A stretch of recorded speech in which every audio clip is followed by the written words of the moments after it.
Isang bodega sa Bacoor, Cavite ang talaga naman nakakaintriga. Sa aming pagmamanman, madaling araw pa lang marami ng tao sa kanilang harapan. At halos kasabay ng bukang liwayway, nagbubukas na rin ang kanilang tarangkahan.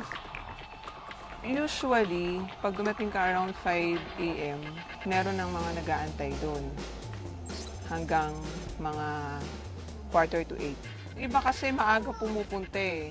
Yung iba naman, alam na nila yung bukas, mga 7 o'clock, nandun na sila.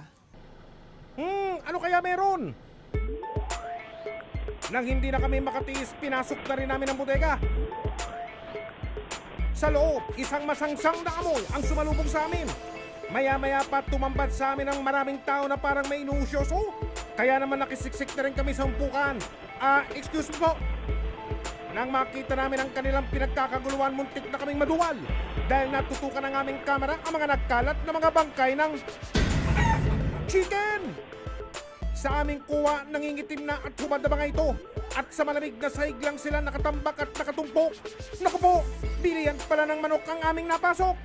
Pagpasok mo dun sa katayan, makikita mo kagad yung manok, nasa lapag lang, yung iba naman nasa drum. Doon ka mamimili ng mga chicken. Tila hindi sariwang manok ang kanilang itinitinda. Ang isang manok na ito mukhang matindi ang pinagdaanan. Diyos ko day! Yung mga manok na nandun, marami yung kulay violet and kulay green. Makikita mo naman dun sa katawan nung manok eh. Halos parang bugbog na, yung iba yung sa part ng ulo or leeg, laylay na siya. Naloko na! 50 piso kada kilo ang karaniwang halaga ng manok dito. Lubhang mas mababa kumpara sa 120 piso na bentahan sa palengke. Wow, bagsak presyo! Sale po ba ngayon? Kaya naman marami na raw ang suki ng tindahan. Mukhang tiba-tiba naman si Ate Kahera. Sunod-sunod kasi ang nagbabayad sa kanya. Yung kumukuha ng bayad, yung Chinese na babae doon na payat. Maliit lang siya. Siya yung tagakuha ng mga bayad, siya yung mga tagakwenta kung ilang kilo yung nakuha mo. Kapag good chicken, 100. Pero usually kasi 50 to 80 pesos yung presyo ng chicken doon. Sa ikalawang araw ng aming pagmamanman, mas nakakadiri ang aming nasaksiyan. Mga patay na manok at kanilang dumi sa sahig magkakahalong nakatambak. Pagpasok mo pa lang dun sa gate, makikita mo na yung mga dumi ng manok, yung mga feeds ng manok, tapos yung mga balahibo rin, halo-halo na. Tapos dun sa bilihan mismo ng manok, nandun din makikita mo may dugo, merong dumi uli ng manok, tapos may balahibo, tapos naghahalo na nga rin uli yung mga feeds ng manok. Over naman yata sa kadugyutan yan, ate. Try ko kayang itinola yan. Kakainin mo kaya yan? Ang mga manok na reject mula sa mga parokyano nila sa palengke, sa planta pa rin ang baksak. Habang ang ilang manok na nangamatay daw sa biyahe, kakatayin pa at for sale pa rin. Imagine!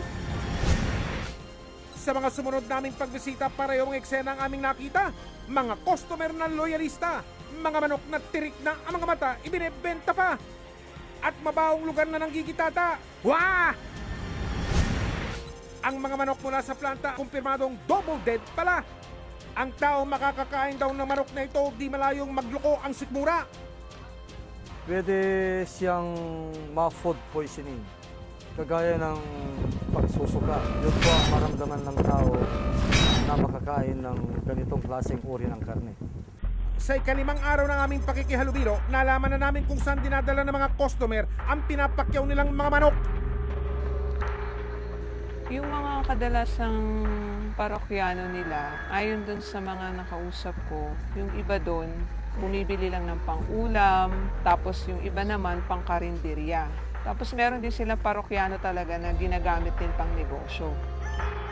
Kinabukasan, kasabay ng pagtilaok ng manok sa madaling araw, mga parokyano naman ang binantayan ng investigador. Sa mga unang araw ng pagsunod namin sa ilang customer, hindi kami agad tinapuan ng swerte. Hanggang dumating ang pagkakataon na kami binuenas. Sa isang bahay sa Las Piñas na mata naming pumasok ang isang suki ng baksak presyong manok.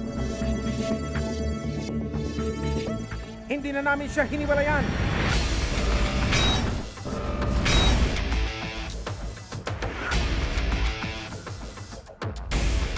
Sa isang palengke siya dumiretso.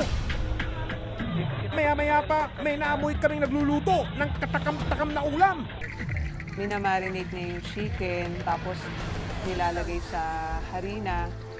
Yun, bali binababad lang nila doon. Nilalagyan din ng bechin, asin, tapos pang yung mga seasoning. OMG! Kakaahon pa lang ng dead fried chicken, deep fried chicken mula sa kumukulong mantika. Pinagkakaguluhan na ng kanya mga suki. Pati mga bulilit, crispy chicken ang favorite. Teka. Susunod!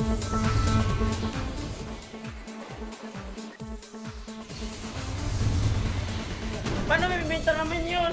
Sinusuri sa amin, talong mo drive. O talong mo drive, okay na. Bastos mo ka, pasigaw-sigaw ka pa. Sorry.